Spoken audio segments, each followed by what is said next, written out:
Donc je voudrais remercier l'ISESCO, remercier l'ensemble des partenaires, l'ensemble des acteurs de l'enseignement, l'ensemble des acteurs culturels qui ont accompagné l'UCAD dans ce processus.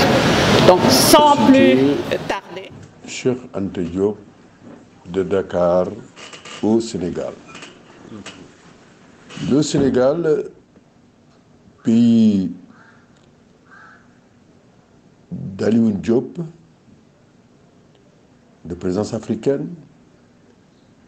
pays de Léopold Sédar Senghor, et des théoriciens de la négritude, pays de Cheikh Anta Diop, auteur de Nation nègre et culture,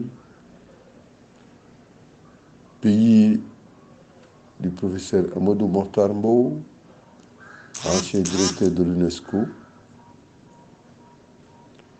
Ce pays-là peut bien et doit abriter. Je voudrais en premier lieu remercier M. le recteur de l'UCAD et le directeur de l'ISESCO et tous leurs collaborateurs qui nous ont fait confiance, qui nous ont soutenus dans cette aventure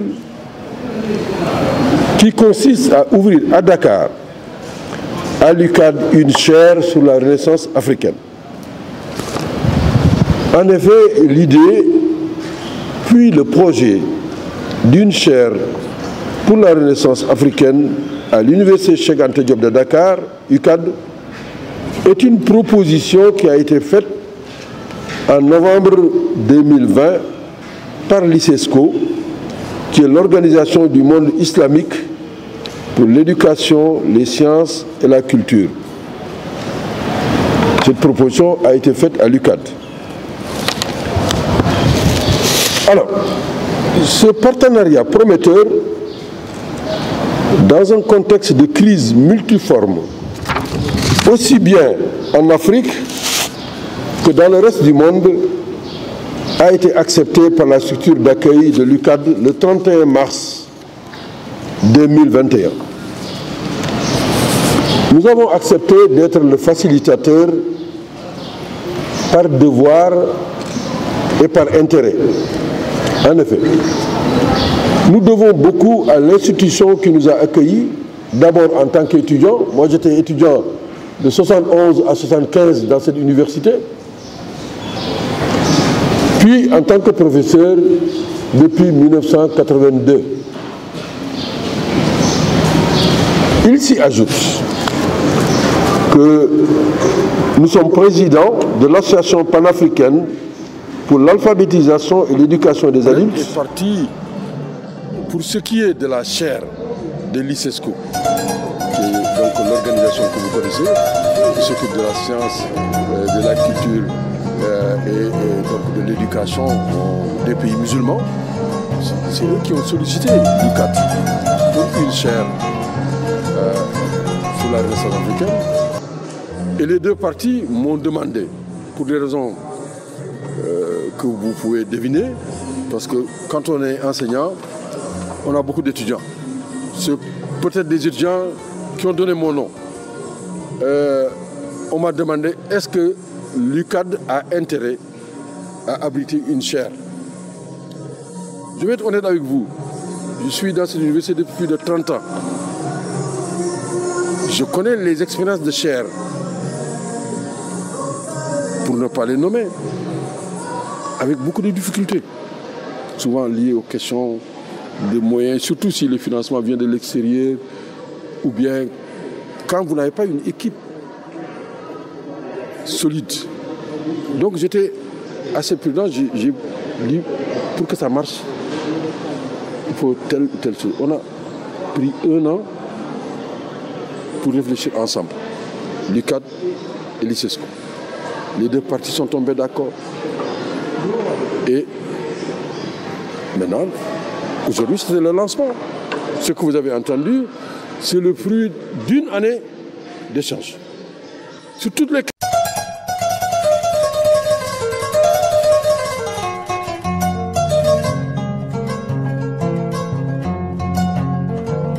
La Renaissance suppose un développement des langues africaines pour qu'on en fasse de véritables instruments de communication et de recherche, de création, d'innovation, de libération, de modernisation. Cheikh Anta insiste sur le fait que l'action doit porter sur la rénovation culturelle, la révolution de la conscience psychologique. Je reprends ces termes. Cheikh Anta développe la création littéraire, les satires, les épîtres, les poèmes historiques, les narrations.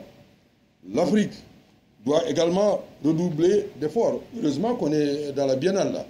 L'expression plastique doit bannir l'imitation des formes occidentales. La peinture, la sculpture doivent être revigorées et refuser le passéisme. On a l'impression que le message a été entendu. L'architecture africaine. Un autre historien grec, celui-là c'est Diodore, lui aussi il s'est intéressé aux origines des anciens Égyptiens. Voilà ce qu'il écrivait. Les Éthiopiens affirment que les Égyptiens sont des colons originaires de chez eux et que cette colonie fut conduite par Osiris. L'Égypte actuelle était une mer et non pas une terre lors de la constitution originelle de l'univers, mais plus tard, le Nil en charriant au moment de ses crues, le limon provenant d'Éthiopie, accumula progressivement des alluvions. Au fond, reverdir l'Afrique, elle va se reverdir. Elle va se reverdir si on tient compte très simplement de l'histoire bioclimatique. On sait que depuis l'Holocène, surtout l'Holocène récent, et depuis la grande phase aride de l'Ogolien, il y a environ 20 000 ans, on sait que le désert était jusqu'à la hauteur de la Gambie, que le fleuve Sénégal était bouché, obstrué par les dunes. Ça, c'est il y a 20 000 ans. Et puis, autour de 8 000, 10 000 ans avant Jésus-Christ, le contexte a totalement changé. Le Sahara est devenu extrêmement verdoyant et des civilisations incroyablement avancées se sont développées dans le Sahara. Les gravures rupestres qu'on retrouve dans le Sahara aujourd'hui, qui représentent une faune inimaginable. Alors l'Égypte a connu d'abord une sorte d'anarchie au début, parce qu'il y avait de petits États qui se côtoyaient dans la vallée du Nil, à la suite de la sécheresse du Sahara. Vous savez que les populations sont descendues dans la vallée. Donc ça a été le chacun pour soi, jusqu'au moment où les gens ont compris qu'il fallait mettre ensemble leurs forces pour pouvoir espérer dominer ce Nil et exploiter ses eaux. Alors c'est ainsi qu'il y a eu une première unification de l'Égypte. Les petits royaumes se sont réunis et finalement ont constitué deux grands empires, deux grands royaumes, le royaume du Nord et le royaume du Sud. Et ces deux royaumes ont fini à leur tour par devenir un seul royaume grâce à l'unification qui est partie du Sud et qui a donc réuni l'Égypte entre les mains d'un seul pharaon. Et ce pharaon, il est connu sous le nom de Narmer. Je crois que quand on parle de Renaissance, il y a un fait, surtout quand on se réfère à l'histoire de l'Occident. L'homme, c'est l'homme qui est au centre de la Renaissance. On sort justement d'une période où la religion a construit et dominé les consciences et il fallait en sortir pour replacer l'homme au cœur de l'activité, l'homme au cœur d'un développement, en tout cas d'une projection sur le futur, et c'est extrêmement important. D'ailleurs, pour les Occidentaux, c'était aussi la période de la sécularisation de la société, et quelqu'un comme Wawel a écrit un livre remarquable sur la déchristianisation de l'Europe, et cette déchristianisation de l'Europe part justement de cette période de la Renaissance pour arriver au XXe siècle, c'est comme on le connaît. Il y a aussi, et nous avons notre antiquité. les Occidentaux ont revalorisé l'Antiquité classique pour construire la Renaissance. On ne peut pas parler de Renaissance s'il n'y a pas un mouvement intellectuel puissant. C'est ce que les Kizerbo ont essayé de faire avec l'association des historiens et tant d'autres réflexions. Il y a nécessairement un mouvement intellectuel. On l'a connu en Occident, par exemple, quand il y a eu la chute de Constantinople, qui était justement la capitale de l'Empire byzantin. En 1453, qu'est-ce qu'ils ont fait? Ils ont pris tous les documents des auteurs classiques pour les ramener en Europe et essayer justement d'élaborer une réflexion qui va non seulement se centrer sur l'homme, mais une réflexion qui va donner les arguments pour créer une vision rationaliste, mais un scientisme et l'individualisme.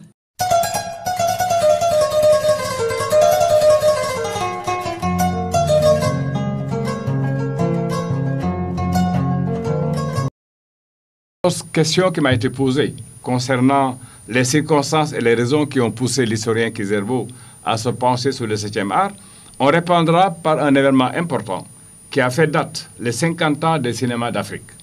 À cette occasion, un ouvrage de très grande valeur mémorielle et prospective a été publié sous le titre Afrique 50, singularité d'un cinéma pluriel, avec des contributions de très grande qualité, dont une de Joseph Kizerbo, Cinéma africain et développement de l'éthique.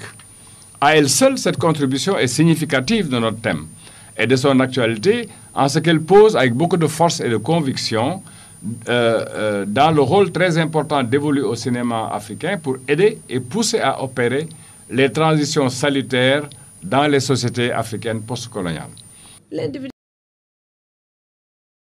Donc, on parle de Sembène, mais vous avez rusé. En quoi faisant? En nous montrant la rencontre entre Joseph Kizerbo et le cinéma. A priori, on dit, mais où est le rapport de l'historien? Mais vous avez montré, il y a deux moments importants. Le premier moment, c'est les 50 ans du cinéma d'Afrique, où il a eu à contribuer par un article. Le second moment, c'est les interventions lors du FESPACO, où il a eu entre autres à développer la thématique suivante, cinéma et développement éthique. Et ça, c'est important parce que ça révèle l'orientation que s'est assignée Joseph Kizerbo. Mais tout cela vous permet de déboucher sur une notion fondamentale sur la culture, sur son importance. Et vous avez pris le soin de montrer que la culture n'est pas réductible au folklore, mais c'est une manière d'être au monde, une manière de se penser, d'être et de devenir. Et là, vous avez eu à mettre l'accent sur cette quête de Kizerbo qui n'a rien à voir avec le particularisme. Mais vous avez montré qu'il s'agit de réalités particulières et qui rendent compte de l'identité africaine. Cheikh Azhar, d'ailleurs, Rifa'a Tahtawi, qui a conduit vraiment ce mouvement de renaissance et de modernité.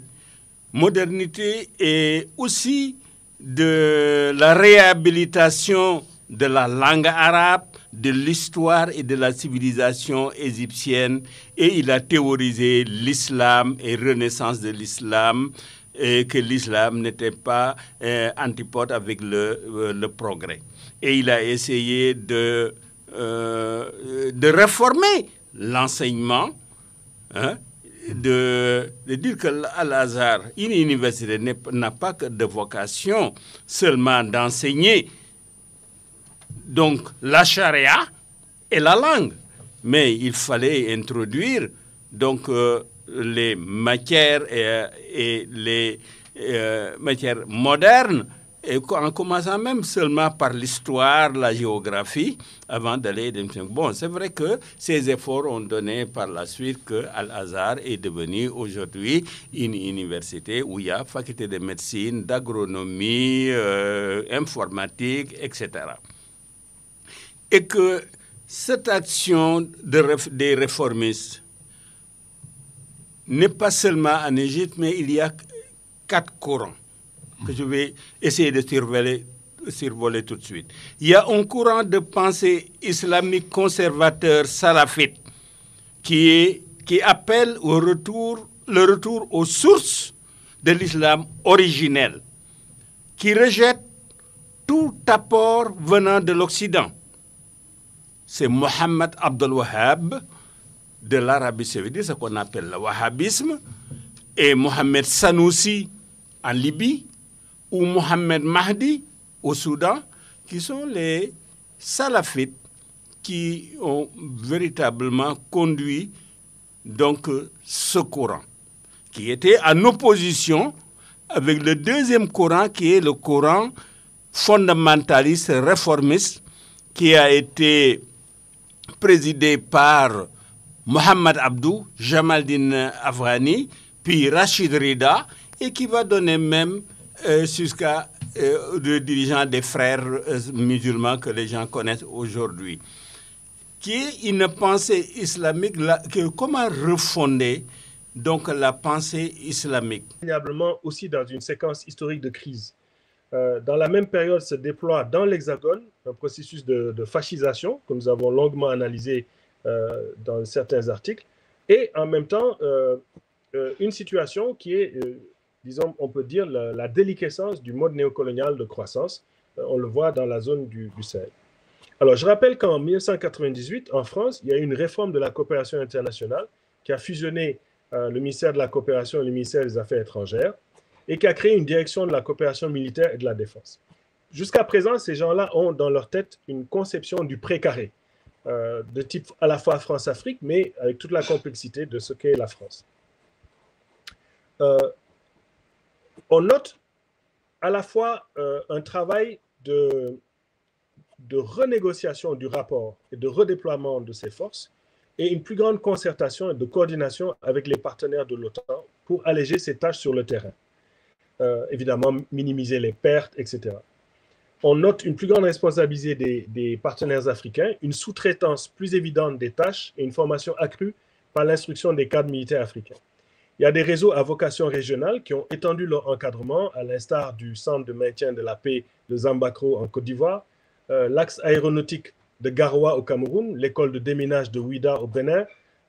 Proposé de parler des défis, n'est-ce pas, modernes et contemporains pour la Renaissance africaine, tels que formulés par l'OUA et l'Union africaine, dans le cadre d'un panel sur le volet géopolitique et stratégique. Alors, je ne vais pas revenir, bien sûr, sur la Renaissance africaine du point de vue de la définition et d'autres aspects particuliers. Certainement, vous êtes déjà revenu là-dessus depuis que Cheikh Anta avait écrit son article en 1948 jusqu'à maintenant.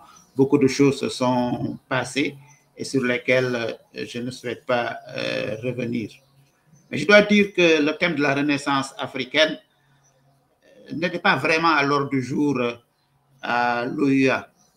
L'OUA était plutôt préoccupé par la libération de l'Afrique, le règlement des conflits, la stabilité des États, était porté sur la coopération, le respect de la souveraineté, le rejet de l'ingérence, etc.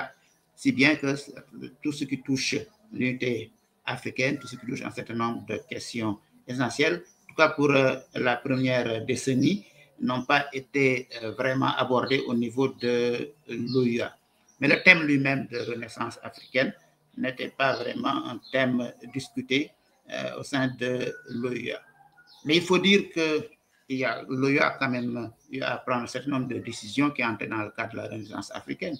Déjà en 1976, l'OUA avait adopté une charte culturelle, n'est-ce pas, qui a fait le bilan un peu de la situation culturelle de l'Afrique, qui a eu à critiquer, disons, la dépendance culturelle, la dépersonnalisation de l'homme africain, et qui surtout, entre autres, proposait l'utilisation des langues nationales et la restitution des biens culturels qui avaient été pillés et confisqués par les anciens colonisateurs.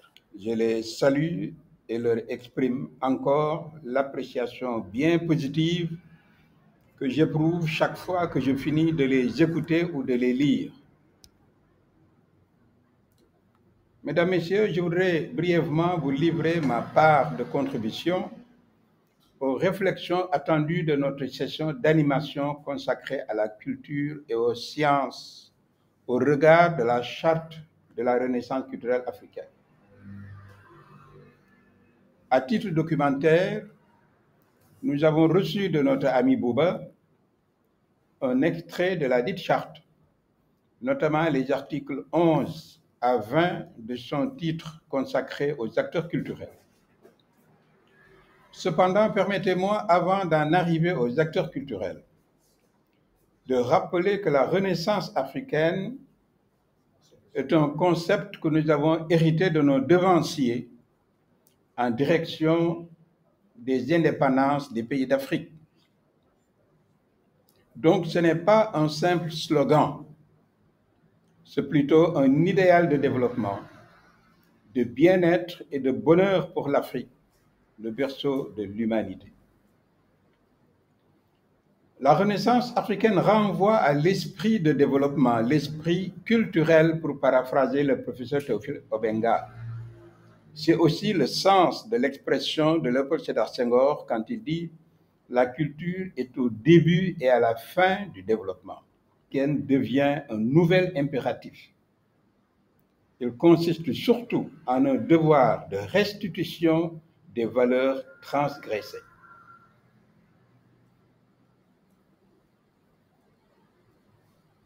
En ce qui concerne la première question relative à l'état de notre recherche de l'idéal africain dans les différents secteurs de la vie, la réponse est complexe. En effet, nos institutions continentales semblent trouver de la peine à impulser, à encadrer et à évaluer les étapes de la marche vers la renaissance culturelle de l'Afrique. Dans ce cas, existerait-il des consensus à construire ou à consolider autour de l'esprit culturel africain? En juillet 1976, la première charte culturelle de l'Afrique a été adoptée par l'Organisation de l'Unité africaine à Port-Louis. Cette charte va inspirer celle de janvier 2006, adoptée par l'Union africaine à Khartoum. À travers ces deux chartes, des balises ont été posées sur les voies de la renaissance de l'Afrique. Mais aujourd'hui, quel est le niveau de mise en œuvre des recommandations au sein des États de l'Union à travers leurs politiques culturelles respectives?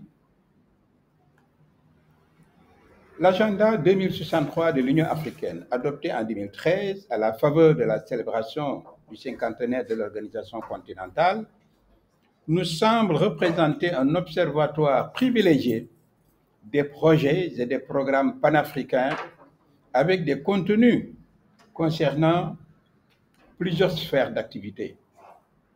Les organisations sous-régionales, les institutions sectorielles, les instances sociales et associatives, les organisations professionnelles et syndicales, les réseaux diplomatiques, les structures de la formation académique, la recherche scientifique et technique et l'innovation. Les manifestations de la création artistique, architecturale, cinématographique, littéraire et numérique. Les événements internationaux à vocation culturelle, historique et sportive. La circulation des acteurs culturels et des experts techniques et scientifiques. Avec ces contenus, dont la liste est loin d'être exhaustive, sommes-nous en présence d'autant de consensus à construire?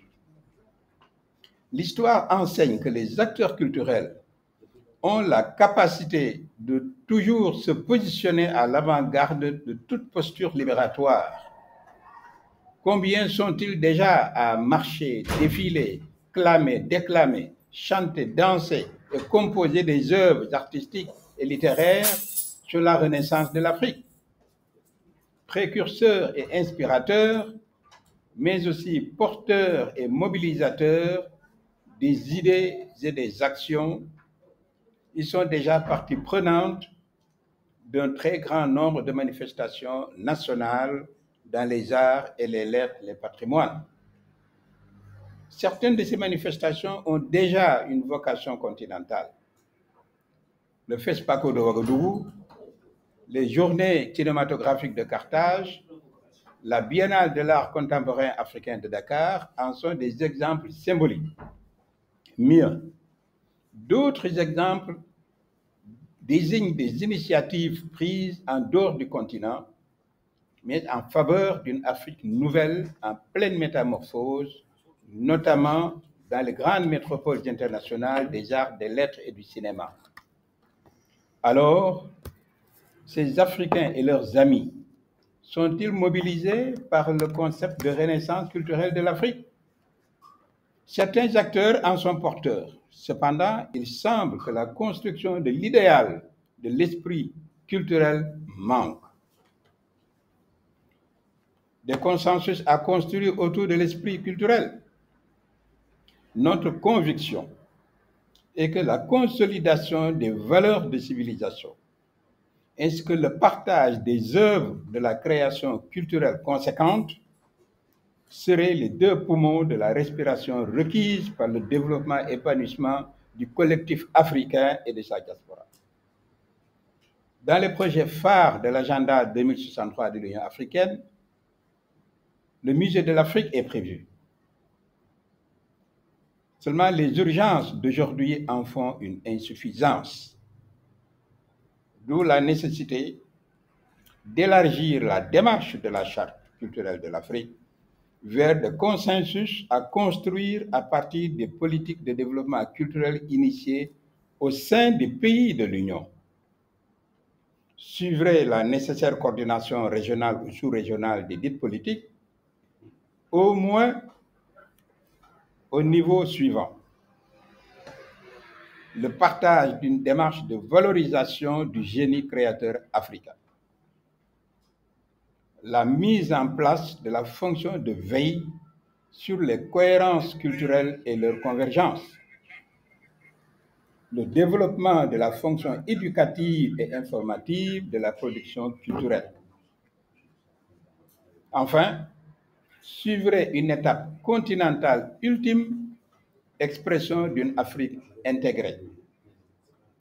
L'attribution symbolique de prix et autres récompenses à l'occasion d'événements culturels à vocation même continentale ne peut remplacer le portage soutenu et accompagné de la part des acteurs culturels d'une idéologie de la renaissance de l'Afrique pétrie des valeurs de civilisation africaine revisitées. Nous passons la parole à notre sœur Youma Fall, donc qui est non seulement impliquée dans les politiques culturelles au Sénégal, mais encore en Afrique et dans le monde. Donc Youma, tu as la parole. C'est bon. Voilà. Bonsoir. Voilà, bonsoir. On vous entend bien, docteur. Vous m'entendez? C'est bien. Alors, je suis très contente, très contente. C'est dommage, j'ai un problème avec l'image. On parle ici de blocage de son. Avec l'image, j'ai un problème avec l'image. Mais bon, je vais dire à Madame Fatou que je suis très honorée de vous avoir et de vous voir. Vous avez été presque, je dirais, pendant, je ne vais pas dire toute ma vie, mais en tout cas, une bonne partie, une référence. J'ai beaucoup d'admiration pour vous. Alors, je remercie mon grand frère Bouba pour cette occasion. Je remercie tout le monde. Et puis, je remercie le professeur Bouba Diop parce que je suis aussi membre de cette team ICESCO qui travaille sur l'Afrique. Alors, j'ai préparé quelque chose sur le développement, les politiques culturelles de façon générale. Mais quand j'ai écouté le professeur Bouba Diop avec sa question, j'ai bien envie de commencer par là. Alors, vous parlez de l'importance de la création. Professeur Diop, moi je dirais tout simplement que je vais d'abord, avant de commencer, il faut que je salue mon aîné, Papa Lune Badiane, que j'ai trouvé au ministère, il est là-bas et qui me suit et pour qui j'ai beaucoup d'admiration et de respect. Alors, moi je dirais tout simplement que la création artistique peut aider, pour répondre à ta question, je vais commencer par là pour rebondir dans ce que j'avais préparé, il n'y aura pas de souci. Donc, je dirais que la création artistique peut aider à dépasser d'abord les clivages linguistiques, ethniques et religieux qui freinent l'intégration des peuples. Pour moi, l'art peut être considéré, la création artistique de façon générale, comme étant une porte ouverte sur l'imaginaire. C'est la connexion. C'est la connexion.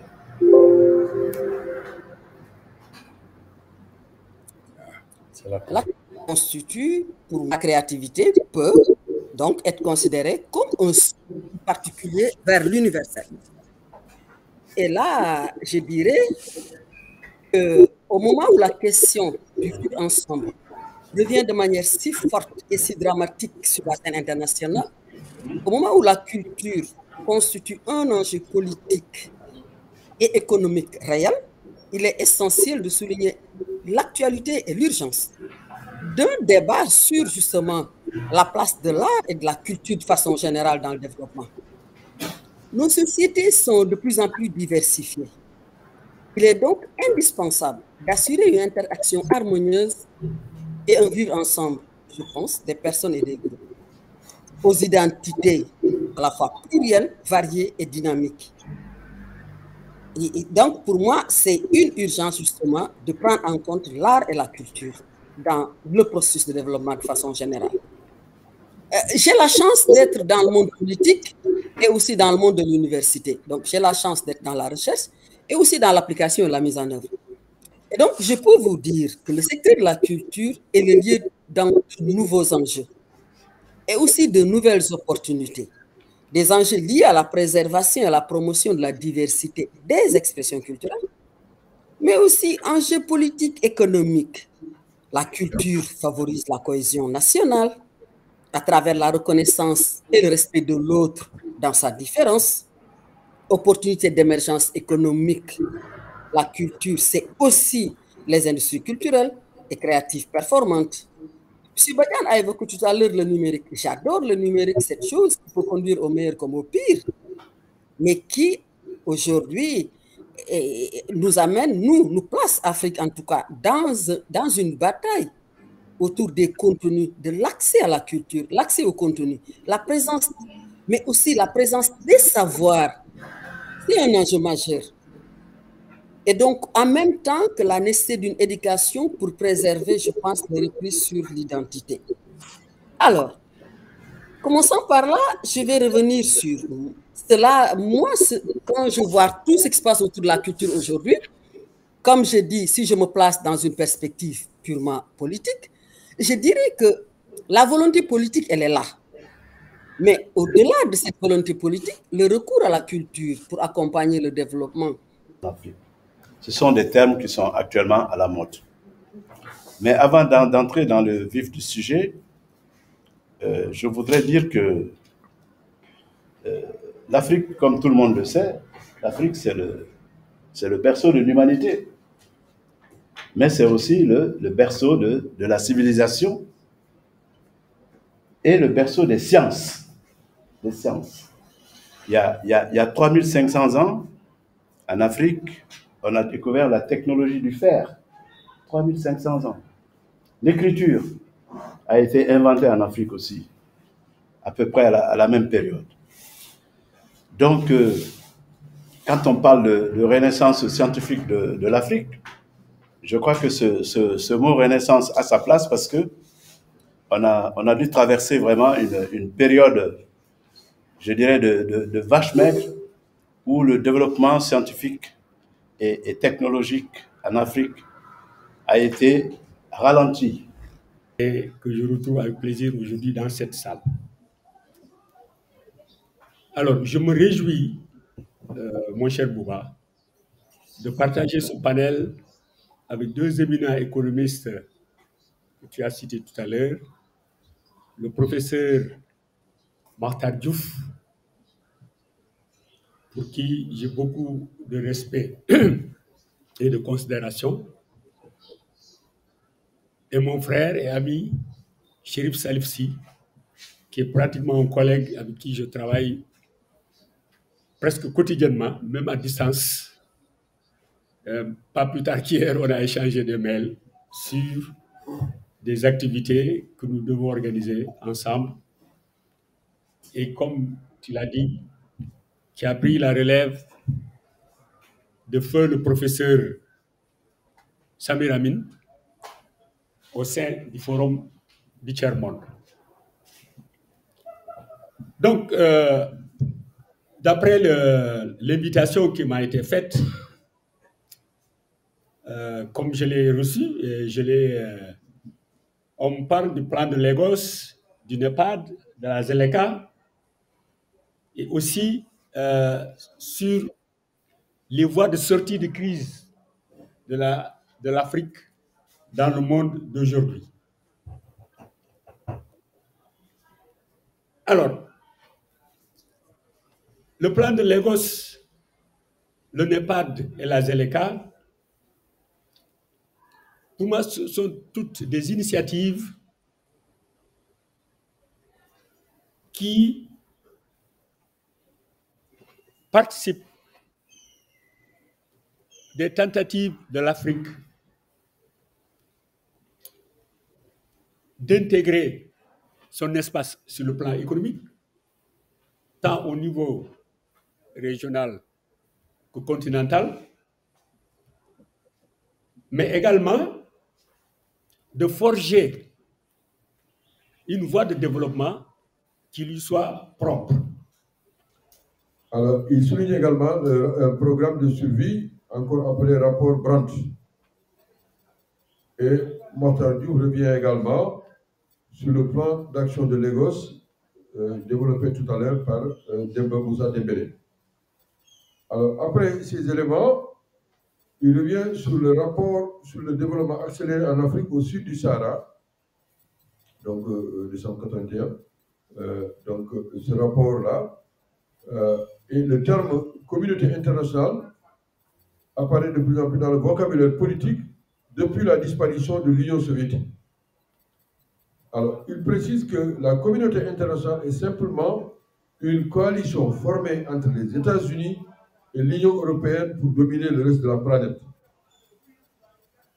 Mokhtar insiste sur le fait que la Banque mondiale et le Fonds monétaire international, mais effectivement, ces deux organisations, créées à Bretton Woods, aux États-Unis, en 1944, régentent les économies des pays du tiers-monde avec leurs fonctionnaires, leurs consultants. Notre soutien, M. Rabi. Merci beaucoup. Merci. Je voudrais d'abord remercier l'Institut, la chaire, même pour l'association à ces travaux. Maintenant, pour mon texte, je n'insisterai pas donc sur le NEPAD, sur la ZLECA. Demba vient d'en dire beaucoup de choses, mais je ferai simplement quelques commentaires pour le compléter. Mais je vais adopter une démarche plutôt chronologique sur le développement de l'Afrique et les rapports avec les pays aujourd'hui industrialisés depuis la période mercantiliste, la période où la trajectoire de l'Afrique a dévié. Effectivement, c'est à ce moment-là, à la rencontre des pays occidentaux, que la trajectoire du continent a dévié. Pour l'invitation, je suis très honorée d'être ici parmi mes pairs que j'ai beaucoup écouté et que je dois écouter et pas parler. Mais voilà, je vais apporter une modeste contribution par rapport aux utopies. Si on parle du côté de l'art, Baba Diop a déjà fait un exposé et parlé de je ne sais pas pourquoi je dis toujours le roi Kazakh, j'oublie toujours Black Panther.